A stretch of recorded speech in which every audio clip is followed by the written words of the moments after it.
Magandang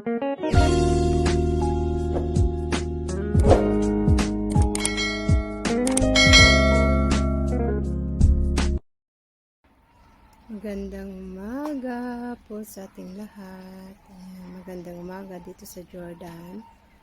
Ayan, and magandang hapon po sa Pilipinas at sa ibang bansa pa dyan na hapon o gabi o umaga. Ayan, maulan po dito ngayon sa Jordan. Ayan, tignan nyo yung lemon, di ba? Ang ganda ng lemon. Ayan, nangihinayang pitasin kasi ang ganda ng kulay parang ayan, di ba? Ang ganda ng kulay. Pwede na yung pitasin pero hindi ko pa pinipitas kasi sabi ng amo ko maganda daw tignan kaya wag mo nang pitasin. Ayan. Ayan din yun, di ba? Nakita niyo yung vlog ko na maliliit na prutas. Yan, masarap po yan. Hindi pa yan hinog.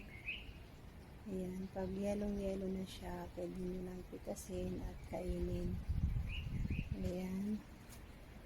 Yan din yung mga sili. Diyan ako kumukuha ng mga ginagawa kong chili oil. Yan. Parang napakasaya ng mga halaman at saka mga panin ngayon kasi tag-ulan. Ayan. At saka yan yung vessels na kinukuhanan ko na ginagawang pesto sauce or nilalagay sa mga pasta, ganun. Ayan. Tapos, pakita ko sa inyo yung aking pananim na green onion. Yan. Kasi minsan, pagka ganun na nagluluto ako, hindi nakakabili yung amo ko ng mga ingredients. Yan. At least meron ako pagkukuhanan na ilalagay sa aking niluluto. Yan. Tapos, meron ding lemongrass. Pakita ko sa inyo yung lemongrass. Yan, yung lemongrass.